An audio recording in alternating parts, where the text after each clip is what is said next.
Well, good afternoon and good morning. Good afternoon on the East Coast and good morning on the West Coast.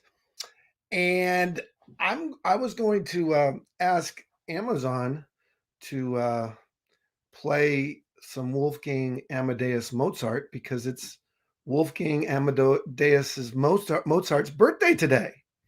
But I can't do that because, as many of you know, um, you have to get permission to do that. Um, But if you want to play some Mozart today, Wolfgang Amadeus Mozart was born today, uh, January 27th. And what year was he born? Does it say? Let's see. Well, you can look it up. I also want to say happy birthday to my good friend Nina Ronzio Clymer. Happy birthday, Nina.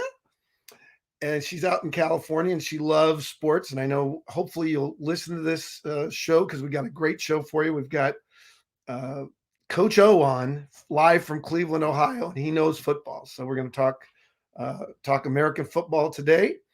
And happy birthday to my good friend Barry Switson, who is in New York, and she is an amazing entrepreneur. And I want to wish happy birthday to Barry. Also, want to wish happy birthday to Bailey Boccia. And Bailey's father, Mike, started a great company called I Decide, which utilizes artificial intelligence. And we'll be getting to your birthday in July, Mike. So happy birthday to your daughter. And happy birthday to Jeremy and John Cortez, two twins that I've known for, gosh, got to be 15, 20 years. Happy birthday to John and Jeremy. Happy birthday to Chris Collingsworth, the famous wide receiver from the Cincinnati Bengals. And I'm sure he's going to be pulling for his Bengals this weekend. I don't know if he's going to work the Bengal game with Al Michaels, but happy birthday to Chris.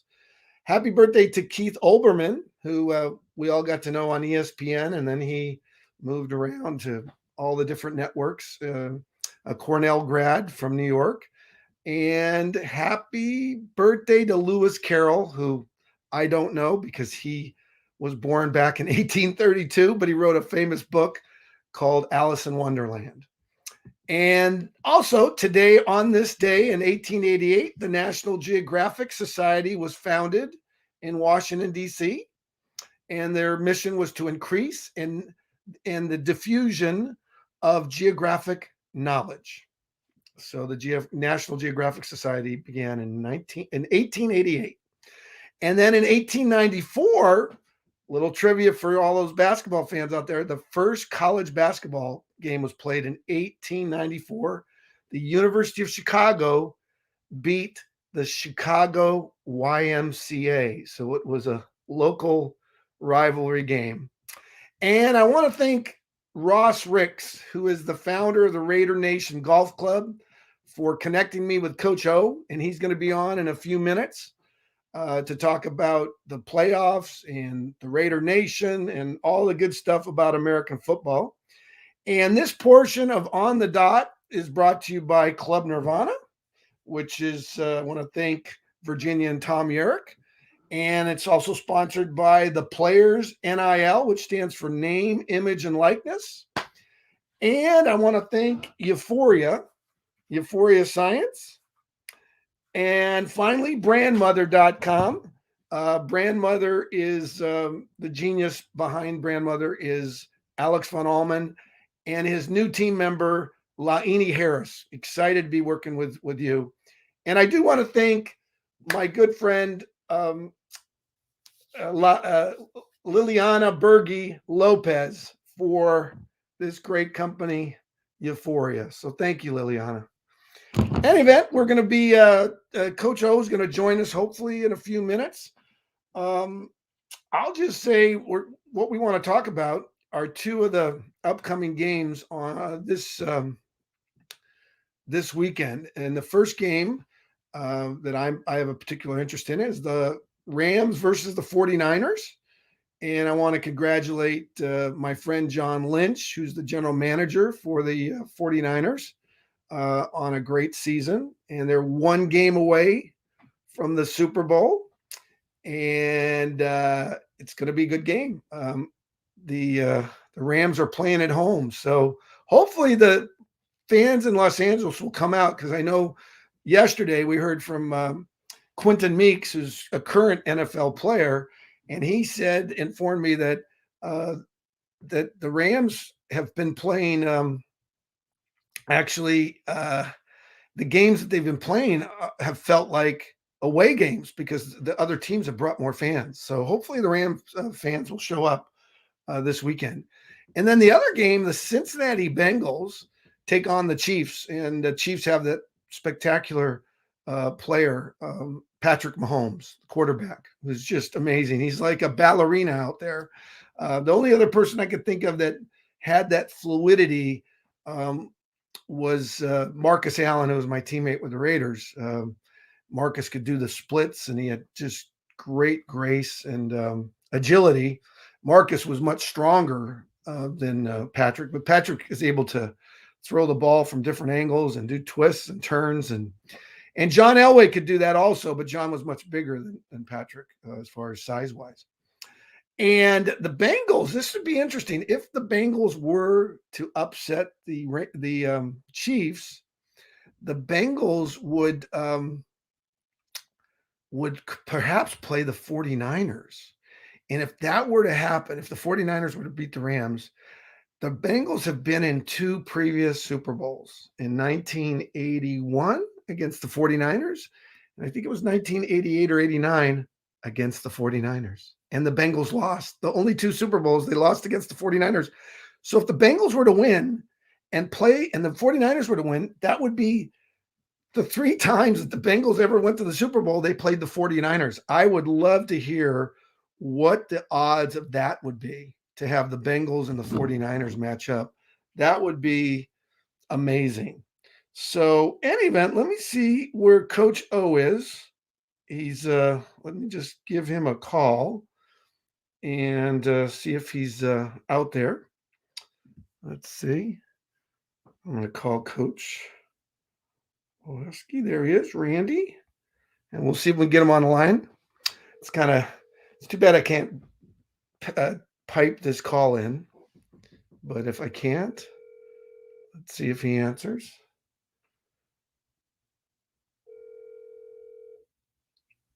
Coach O, are you coming on? Yeah, I'm trying to get on. It says it's waiting for you to open up the room. No. Remember, we're going to on StreamYard. We're not on Zoom, right? Oh, all right. I emailed you the link. Okay. Did you get a little email from StreamYard? You got to go on StreamYard. All right, let me go into my trash messages here and find out where the hell you're at. Here, and I'll send it to you again right now. I'll send you another one, but I sent you an email. I'll do it again. Okay. See you soon. Bye. Yeah, that's Coach O. We are going to send him a StreamYard link. And let's see if we can get it here. I'm going to go Randy. Let's see here. Coach. He's under Coach. Think. Let's see here. One of the things you want to FB Coach. One of the things that you want to do always is, and this is something that's important when you're, expanding into this social media world that we're in. You want to know how to brand yourself, and you want to keep it simple, and you want people to know your name. And I know there are people out there like my aunt who doesn't like to be on social media. She said she doesn't do social media, and she doesn't have a cell phone, and that's okay.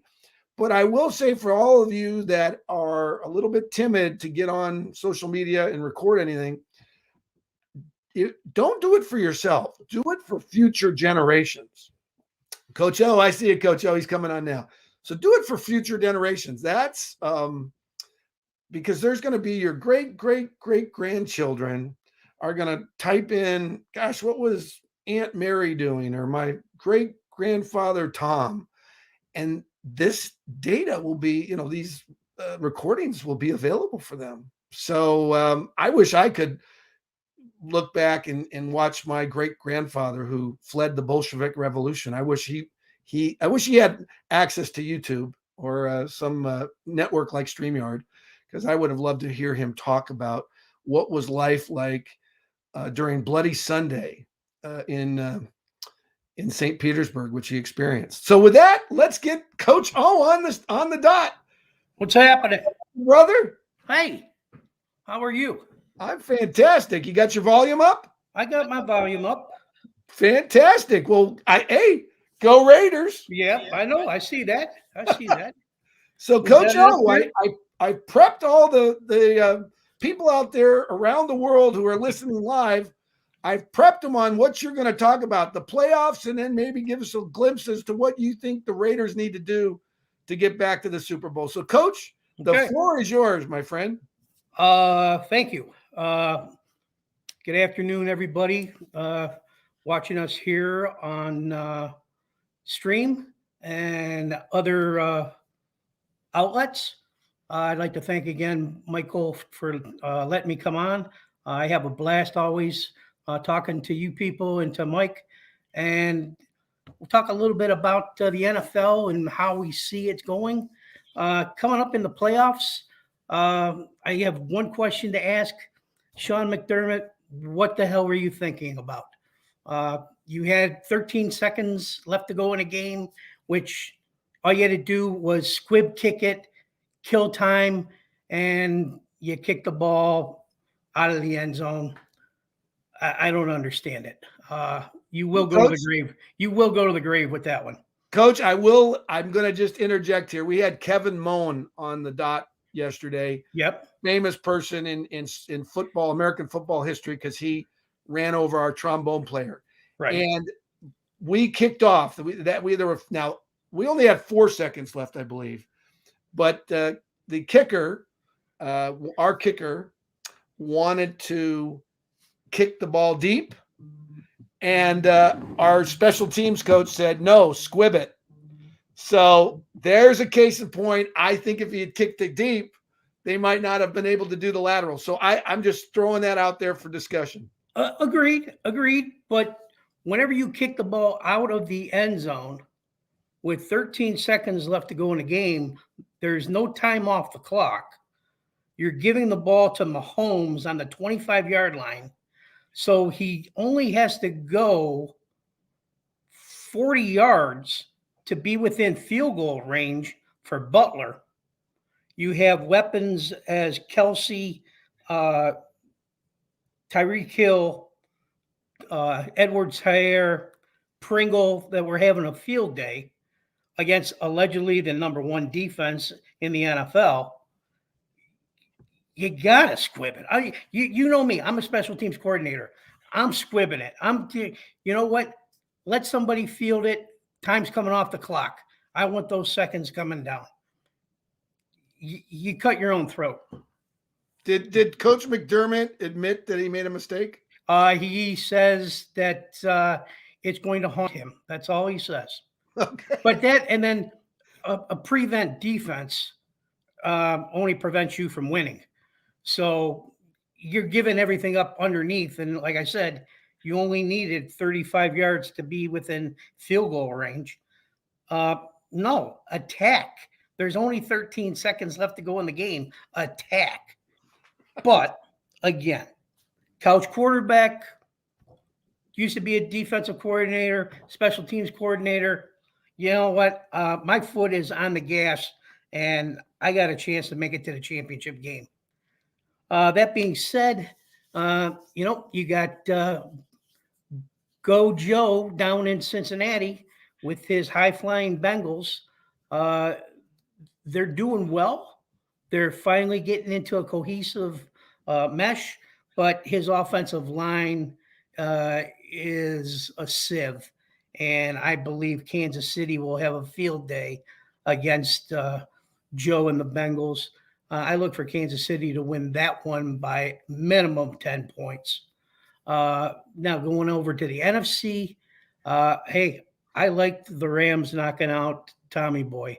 They went out and did what Dan Snyder wanted to do whenever he bought the Redskins. He bought stars for his team. He went out. He traded for Stafford. He got Von Miller. He picked up OBJ.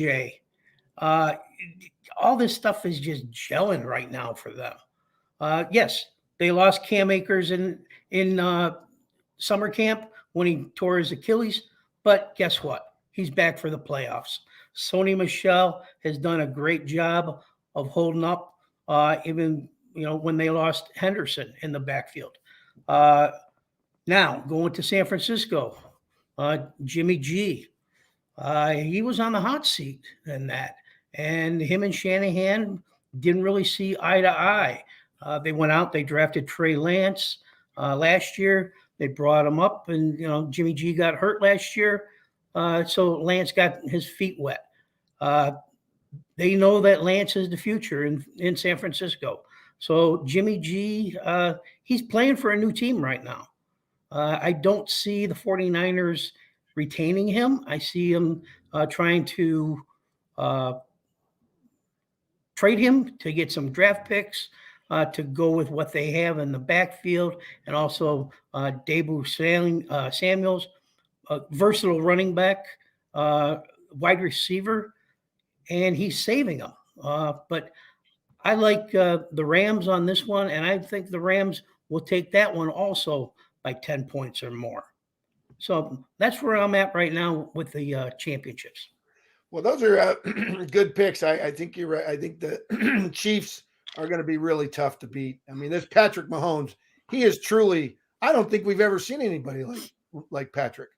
No, I mean he throws the ball sidearms, crosses body, everything that as a former coach, and you look at both sides of the ball, and you're looking at a quarterback, and he throws the ball from wherever he wants to, and it's on a dime. You can't say more about the guy, and he's not afraid to run. Yeah, you just hope you knock on wood because he's not that big of a guy. You just hope he can stay away from getting pounded. Well, exactly, and that's what the NFL is going to now. They want a mobile quarterback that will be able to roll out and stay, between the top of the numbers and the end of the line of scrimmage, but can still throw. And that's what the game has evolved to. Hey, Coach, I got to ask you because you've coached on the defensive side. I mean, you've coached all positions. What are the thoughts about tackling? Teaching guys how to tackle. What's going on with that? You know what? You got the old school coaches that right now I'm happy to say that they're retiring, in which they would just say, go at the guy, head down, grab him, do whatever you can. And then you have now the newer school that are saying, okay, size up. You want your head in front of the body or behind the body to prevent the head injuries. The main thing is you can tackle a person from the shoulders down to the knees. That's the ideal. In the middle, the breadbasket is where you want to get, wrap up, grab cloth, and take the opponent down. It starts in youth sports. And then from youth, it goes up into high school, junior high school, and those that go on to college. It's just all in a proper technique. And the thing is, I had a fellow player when I was in high school. His junior year, he broke his neck. Came back, got clearance to play again his senior year, and the first day of pads of 2-a-days, he goes down again. He's still with us. He's not paralyzed, but he had 2 broken necks in 2 years. So that's a tough one. Yeah. Well, safety is important, and teaching young student athletes how to tackle is critical. So I think, Coach, obviously football evolved out of rugby. I don't think it's a bad idea to have young kids play a little rugby before they put the helmet on, because rugby, you can't go in with your head with the rugby, or you'll fracture your skull. So maybe that's what we're going to. And I also just, I agree with Brett Favre and the late John Madden. under the age of 14, I don't know, I would protect the brain. And you know what I didn't realize, Coach, flag football. I remember when I first started playing football back in Mhm. started playing football in 1967, Coach, and Right. it was flag, and I remember having a lot of fun with flag football. Did you know that there's a flag football professional organization out there? Yes. Yep. I do. Yes, I do.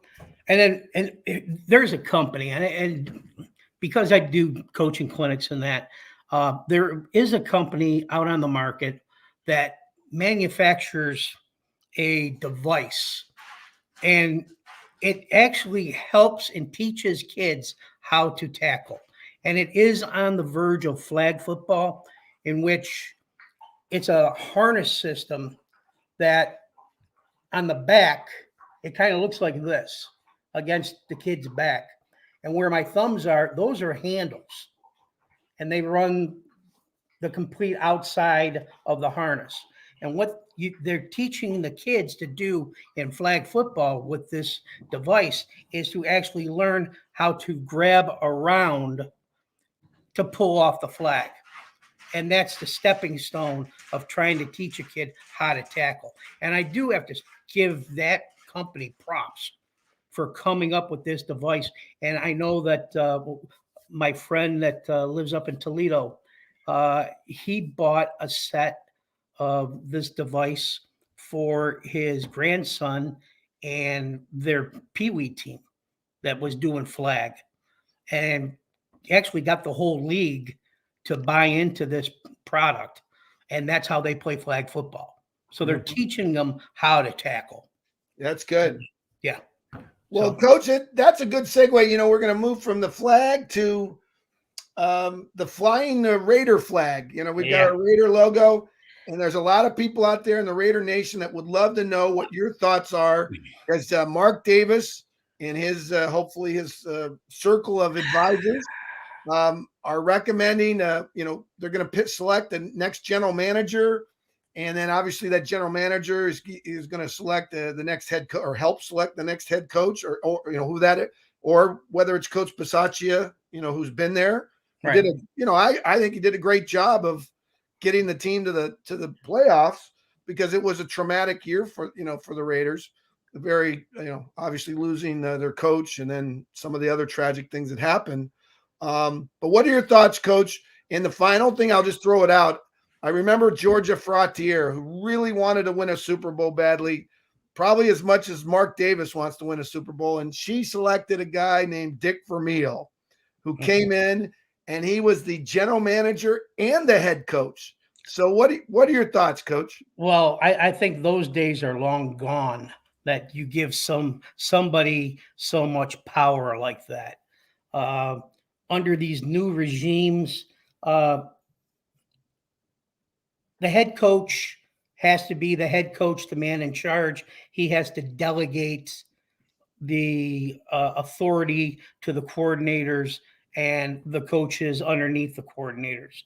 Uh, the head coach doesn't need to know about uh, the doings of a front office uh, up until uh, the NFL headquarters, and know about the TV packages and all that. That's for the bean counters up there. Head coach, he takes care of the team. That's it. And I will give credit to Coach Rich and the fact that he he was my type of coach, in that he knew he was a special teams coordinator, and he still took care of special teams. He was the head coach, but he let Olson and Gus run their sides of the ball. He may have had some input to it. However, Rich stayed out of it.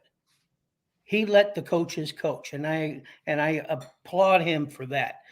Do I think Rich will get the head job? Um, you know, I'll be honest with you.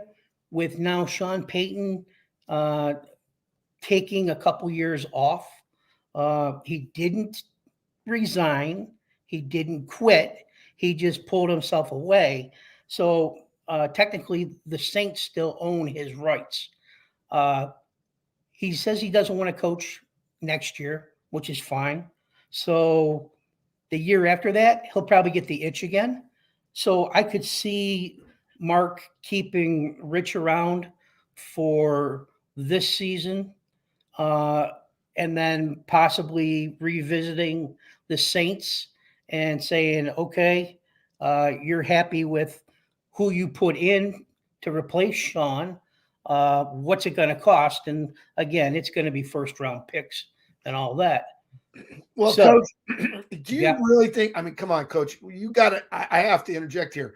In the National Football League, especially Raiders, who I picked the Raiders to win to go to the Super Bowl this year. I really thought they had a shot, and I think if things hadn't turned out that way, maybe they would have gone all the way to the Super Bowl. But they got to the playoffs.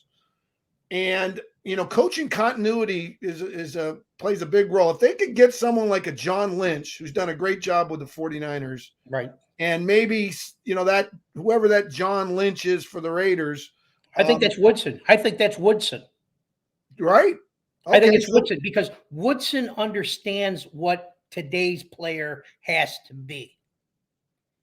And the other part about Ron hopefully even being thought about for the position is that he is of the Raider family. He Right. knows what goes on behind those doors. right. Now, granted, it was Mr. Davis at that time. This is the new Mr. Davis. And Mark wants to kind of open up a little bit more than what his father did, which is okay. But and I hate to say this, but Mark, your father understood football and knew the game. He was a coach, he was an owner, he was a GM, he was director of player personnel, he was everything.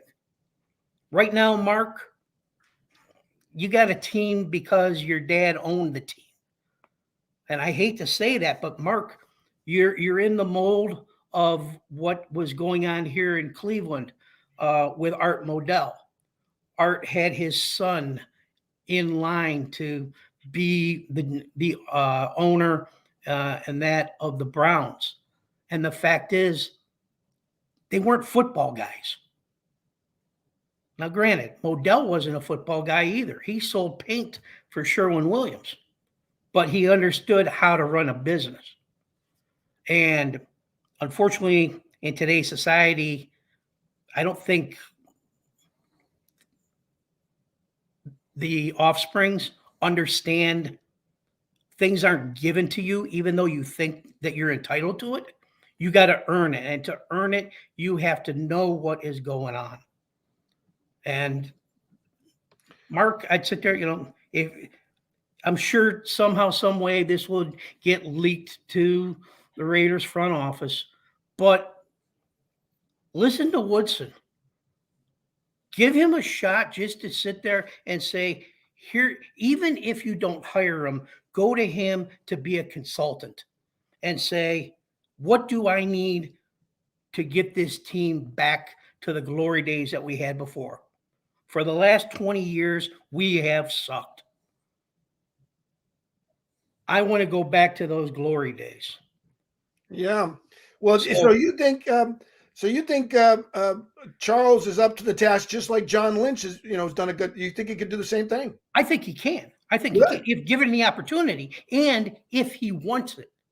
Right. That's the whole thing. If he wants to take on that new role, Right. in that. Right. That would, you know what? Charles Woodson, I mean, Heisman Trophy winner from University of Michigan, which is a great school. Obviously, he was a Hall of Fame player, Super Bowl champion, played for the Raiders and the Packers.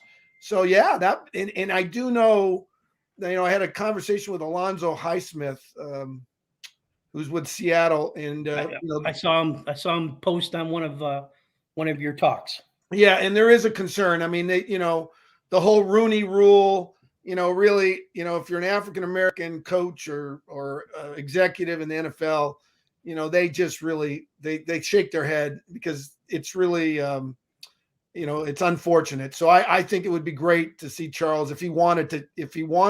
It would be great to see Charles and he obviously knows the organization. And I think you're right with Mark.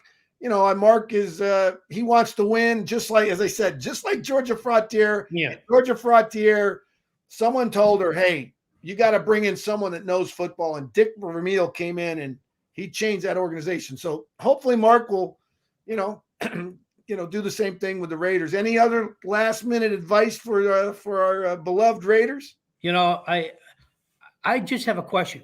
Why haven't you asked the Buccaneers to speak with Byron Leftwich? I don't understand that. Right now, Leftwich is possibly going to not get the Jacksonville job because the Bears hired Matt Eberflus as their head coach this afternoon. So Flores was the front runner for the Chicago job, and now he doesn't have it anymore. So now they're talking, okay, where do we go now? Jacksonville, on the other hand, sent a jet to Denver on Monday to pick up Vince Fangio and to interview for the head coaching job. So right now they're saying that Vince is ahead of Byron for getting the Jacksonville job. So Interesting. If that goes down, I mean, there's not a whole lot of quality. There are quality candidates going out, but Dan Quinn pulled his name out of all talks. He's going back to Dallas. Dayball will probably end up in the Giants. Who's going to get Houston right now? I don't know why, but they're big on Cade McNown as being the head coach. And it's like, okay, you can go that route.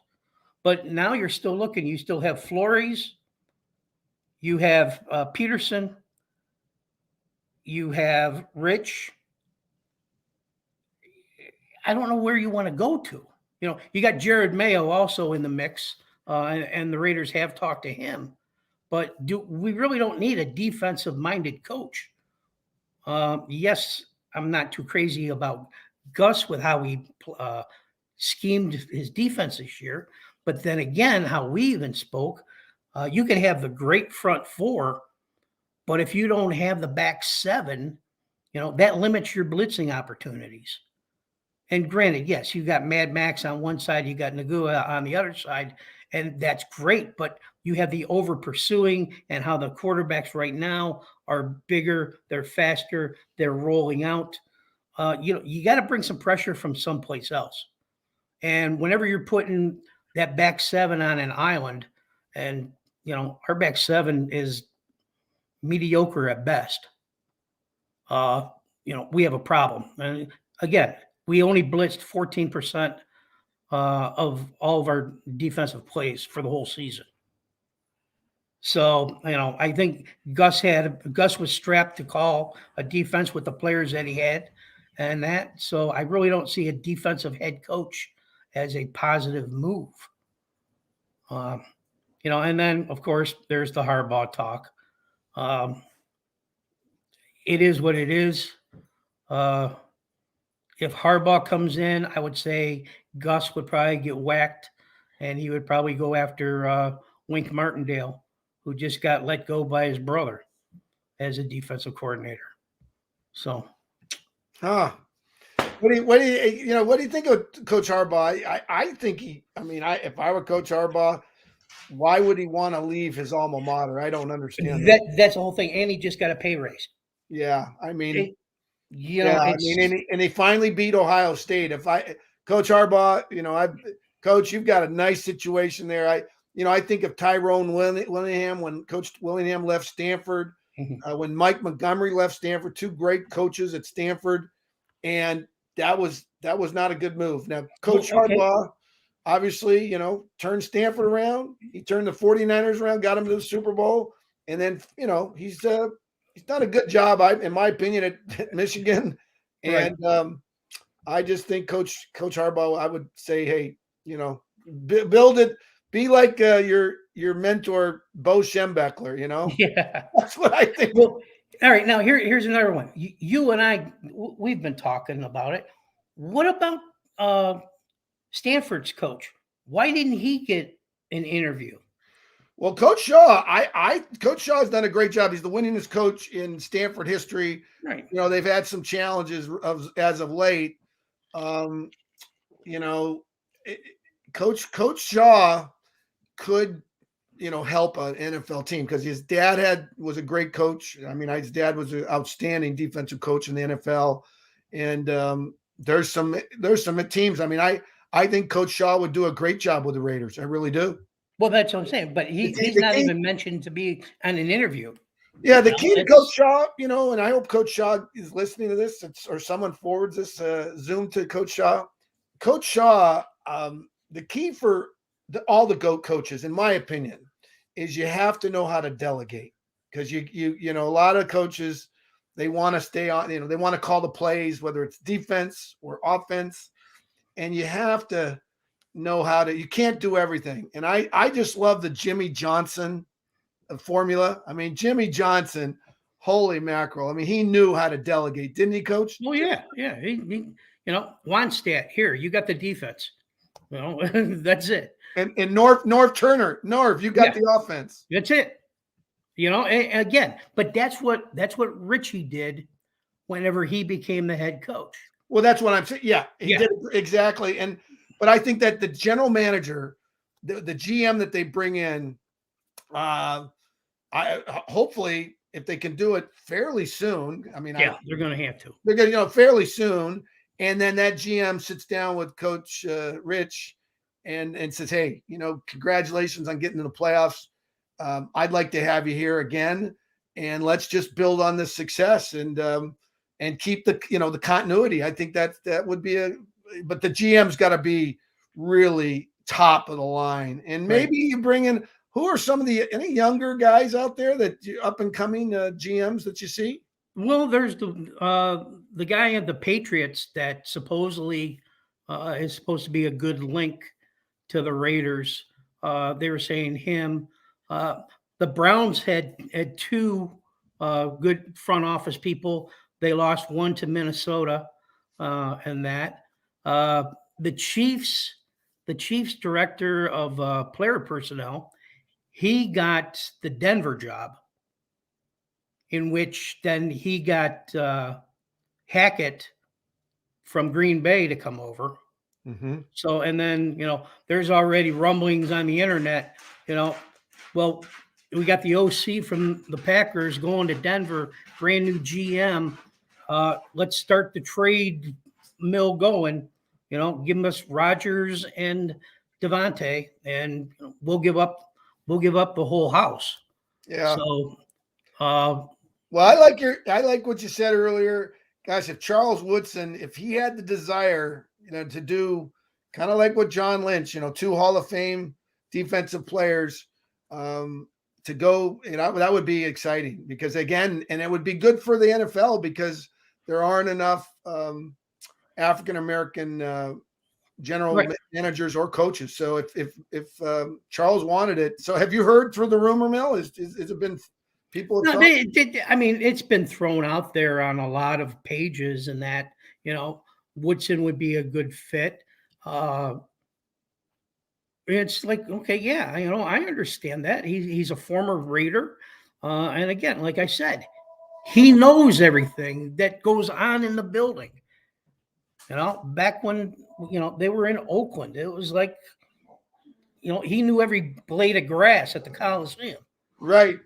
So now you bring him in, you take him out, you take him out of the limelight of TV, which right now he's getting paid, but let him go back to, doing what he wants, doing what he loved. And that was playing ball Yep. and being involved with the ball. Now he's got to go to a production meeting. They're like, hey, you're going to interview this person. You give me your thoughts on this game.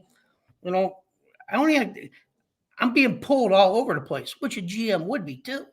However, I'm talking about the strength of a family, one mission, one goal. Mm-hmm.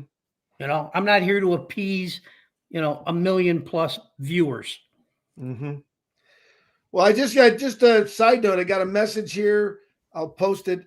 Doug Holly, who said, "Money, Mike." Well, I wish I had a lot of money, but money. When I get money, I give it back. I'm a big philanthropist. The money comes in and it goes out. So, thank you for that kind comment. Doug was a former Seattle Seahawk and I believe the president or head of the NFL Players Association in Northern California. So, hi, Doug. How are you, my friend? Hello, Doug. Yep. Thanks So, for joining us. you get the final word. And one of the things I wanted to, as you can see, we got the little ticker tape, Donate Life. Could you let everyone know how that, because you inspired me about that. Why don't you share your story? Yeah, we usually end this every now and then, but yes, I am a recipient of a double lung transplant. I had it done 9 years ago here in Cleveland.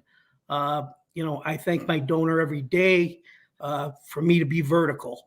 So my goal and that is to give the information about like organ donation, because you can help somebody that maybe doesn't have the chances that you had.